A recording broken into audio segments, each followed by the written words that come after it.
یعنی be be اہل بیت سے اس طرح سے محبت کرنے والی ہے کہ اہل بیت پر اپنی جان کو نچھاور کر رہی ہے، اہل بیت کی محبت میں اپنی خادمہ کو بھی آزاد کر دیا ہے۔ لیکن حارث یعنی مال کی لالچ کی وجہ سے حارث مال کے لالچ میں آیا ہوا ہے اور دونوں بچوں کے خون کا پیاسا ہے، یہاں تک کہ حارث بدبخت شخص جب صبح نمودار ہوتی ہے دونوں بچوں کو جو ہے بڑی بے دردی کے ساتھ میں سواری پر سوار کرتا ہے اور سواری پر بیٹھا کر کے نہر فرات کی طرف لے جاتا ہے۔ نہر فرات پر دونوں بچوں کو لے کر کے جاتا ہے۔ نہر فرات پر اس کی بیوی دوڑتی ہوئی آتی ہے اور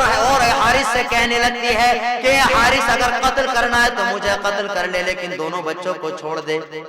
یہاں تک کہ تاریخ کے اندر آتا ہے کہ حارث بدبخت شخص اپنی عورت پر بھی ایک بار کر دیتا ہے جس کی وجہ سے اس کی عورت ایک طرف گر جاتی ہے۔ پھر حارث جو اپنی تلوار کو ہوا میں لہراتا ہے، ان میں سے چھوٹا بھائی کہتا ہے کہ حارث پہلے مجھے قتل کرنا اس لیے کہ میں اپنے بڑے بھائی کا لاشا تڑپتا ہوا نہیں دیکھ سکتا۔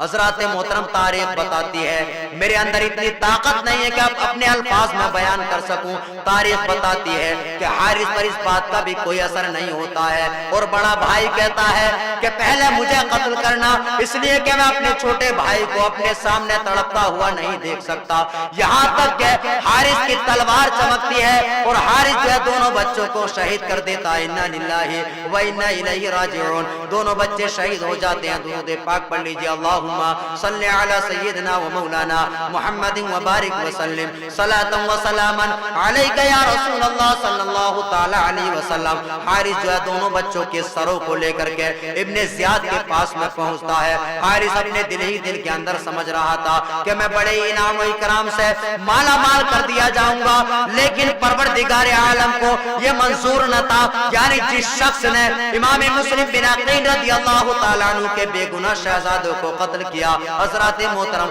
شہزادوں کا خون رنگ لاتا ہے۔ حارث بدبخت شخص دونوں سروں کو لے کر کے ابن زیاد کے پاس میں پہنچتا ہے۔ ابن زیاد کے پاس میں سروں کو لے کر کے پہنچتا ہے۔ ابن زیاد پوچھتا ہے کہ کیا لے کر کے آئے ہو؟ تو حارث بدبخت کہتا ہے کہ آپ کے دشمنوں کا سر لے کر کے آیا ہو۔ ابن زیاد کہتا ہے کہ میرے دشمن کون ہیں؟ تو حارث کہنے لگتا ہے کہ مسلم بن عقیل رضی اللہ تعالیٰ عنہ کے دونوں شہزادوں کا سر لے کر کے آیا ہوں۔ چنانچہ ابن زیاد نے جب اتنا سننے کے بعد میں ابن زیاد کہتا ہے اور پروردگار عالم کو یہی منظور تھا، یعنی دشمن نے امام مسلم بن عقیل کے شہزادوں کو شہید کیا تو پروردگار عالم کو یہ منظور تھا کہ ایک بدبخت کو دوسرا بدبخت قتل کر دے۔ حضرات محترم تاریخ نے اس بات کو اپنے دامن میں سمیٹا ہے کہ حارث جب کیونکہ انعام و اکرام کی لالچ میں سروں کو لے کر کے گیا تھا، ابن زیاد کہنے لگتا ہے، حارث ادھر یہ انتظار کر رہا تھا کہ ابن زیاد مجھے انعام و اکرام سے مالا مال کر دے گا۔ ابن زیاد سے جب حارث کہتا ہے کہ امام مسلم بن عقیل کے دونوں سر ہیں، حضرات محترم ابن زیاد کہتا ہے کہ میں نے امیر المومنین یزید کو لکھا ہے کہ دونوں بچوں کو قید کر لیا گیا ہے، دونوں بچے جیل کے اندر ہیں۔ اگر امیر المومنین یزید پلید نے پوچھ لیا، یزید پلید نے دونوں بچوں کو طلب کر لیا تو میں کیا جواب دوں گا؟ چنانچہ ابن زیاد بدبخت شخص حارث کے بارے میں حکم دیتا ہے کہ حارث کو نہر فرات پر لے جایا جائے اور نہر فرات پر لے جا کر حارث کا سر قلم کر دیا جائے۔ چنانچہ شہیدوں کا خون رنگ لاتا ہے اور ابن زیاد بدبخت شخص ایک بدبخت کو قتل کرنے کا حکم دیتا ہے، جلاد کو بھیج دیتا ہے اور جلاد جو تھا یعنی ابن زیاد جس شخص کو بھیجتا ہے وہ شخص جو اہل بیت سے بھی پناہ محبت کرتا تھا، وہ شخص بڑی خوشی کے ساتھ میں حارث کو لے کر کے نہر فرات پر جاتا ہے اور نہر فرات پر جانے کے بعد میں حارث کا سر تن سے جدا کر دیتا ہے. حضرات محترم شہیدوں کا خون رنگ لاتا ہے. نہ خدا ہی ملا نہ وصال صنم، نہ ادھر کے رہے نہ ادھر کے رہے. یعنی یہ شخص امام مسلم بن عقیل رضی اللہ تعالیٰ عنہ کے شہزادوں کو قتل کرتا ہے تو پروردگار عالم کی مشیت کو یہ منظور تھا. یعنی اس شخص نے بے گناہ لوگوں کا قتل کیا تو پروردگار عالم نے ابن زیاد کے ذریعے اور اہل بیت اطہار سے محبت کرنے والے کے ہاتھ سے یہ کام انجام دیا کہ اس شخص نے یعنی ابن زیاد نے حارث کو بھی قتل کر دیا اور شہیدوں کا خون رنگ لگتا ہے. حضرات محترم ادھر امام مسلم بن عقیل رضی اللہ تعالیٰ عنہ بھی شہید ہو چکے ہیں اور امام مسلم بن عقیل کے دونوں فرزند بھی شہید ہو چکے ہیں. ادھر امام مسلم بن عقیل رضی اللہ تعالیٰ عنہ کا خط کوفہ کی سرزمین سے مکہ المکرمہ کی طرف روانہ ہو چکا ہے. جس دن امام مسلم بن عقیل رضی اللہ تعالیٰ عنہ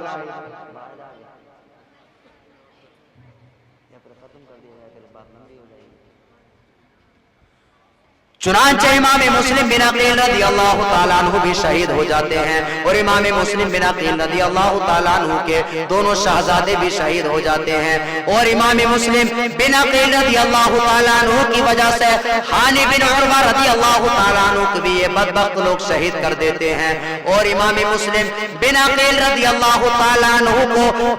جس نے یعنی رہا کیا تھا، یعنی جس نے ان لوگوں کو جیل سے نکالا تھا، اس کو بھی ابن زیاد عبید اللہ ابن زیاد شہید کر دیتا ہے. حضرات محترم تاریخ کے اندر اس طرح کی تاریخ نہیں ملتی کہ اتنے سنگ دل لوگ کہیں پر ہوئے ہوں. یہ کوفہ کی سرزمین ہے. کوفہ کے لوگوں نے امام مسلم بن عقیل سے بے وفائی کی. ادھر امام مسلم بن عقیل رضی اللہ تعالیٰ عنہ نے اپنا خط روانہ فرما دیا. خط کے اندر یہ تحریر فرمایا: یا امام المسلمین، اے امام حسین، آپ مکہ شریف کی سرزمین پر تشریف لے آئیے، اس لیے کہ لوگ آپ کی زیارت کے مشتاق ہیں. اگر آپ یہاں پر تشریف لے آئیں گے، آپ کے تشریف لانے سے پہلے آپ کے نام کے لوگ بیعت کر چکے ہیں. امام حسین کو جب یہ خط پہنچتا ہے تو امام حسین رضی اللہ تعالیٰ عنہ کو صحابہ کرام سے یہ کہنے کا موقع مل جاتا ہے، کیونکہ آپ کو صحابہ کرام روک رہے تھے. صحابہ کرام بھی جانتے تھے کہ امام حسین جو ہے کربلا کی سرزمین پر شہید ہوں گے، لیکن کسی کو بھی یہ معلوم نہیں تھا کہ یہ حادثہ اسی وقت پیش آ جائے گا. امام حسین کو وہ لوگ روکتے رہے. امام مسلم بن عقیل کا جب خط پہنچ گیا تو امام حسین رضی اللہ تعالیٰ عنہ پر ضروری تھا کہ امام حسین کوفہ کی سرزمین پر جاتے. حضرات محترم امام حسین مکہ شریف کی سرزمین سے آپ روانہ ہوتے ہیں کوفہ کی سرزمین کی طرف. اب کس طرح سے روانہ ہوتے ہیں اور سفر میں آپ کو کس کس سے ملاقات ہوتی ہے اور امام حسین رضی اللہ تعالیٰ عنہ کی شہادت جو ہے وہ کل بیان کی جائے گی. پروردگار عالم کی بارگاہ میں دعا ہے کہ پروردگار عالم ہم تمام لوگوں کے دلوں میں امام حسنین کریمین اور سید الشہداء حضرت امام حسین کے تمام ساتھیوں سے محبت کرنے کی توفیق عطا فرمائے. پروردگار عالم کی بارگاہ میں دعا ہے کہ پروردگار عالم ہم تمام لوگوں کو اہل بیت اطہار سے محبت کرنے کی توفیق عطا فرمائے. پروردگار عالم کی بارگاہ میں دعا ہے کہ پروردگار عالم ہم تمام لوگوں کے یہاں پر جمع ہونے کو قبول فرمائے. کل میں آپ تمام حضرات سے گزارش کروں گا، اس لیے کہ باتیں زیادہ رہ گئی ہیں، رات ہمارے پاس میں ایک ہے، تو آپ تمام حضرات سے میں گزارش کروں گا کہ کل جلد تشریف لائیں. بہت ہی اختصار کے ساتھ میں مختصر سے انداز میں آج میں نے بیان کیا ہے، تفصیل کے ساتھ میں کل امام حسین رضی اللہ تعالیٰ عنہ کی شہادت کو بیان کیا جائے گا. وآخر دعوانا الحمدللہ رب العالمین. السلام علیکم. سامعین حضرات، ابھی یہ جو نعتیہ کلام آپ سماعت کر رہے تھے یہ توحید نیٹ ورک کی جانب سے سنایا جا رہا تھا. آپ بھی اپنے شہر کے جلسے ریکارڈنگ کرانے کے لیے رابطہ قائم کریں. توحید نیٹ ورک، موبائل نمبر 9967825444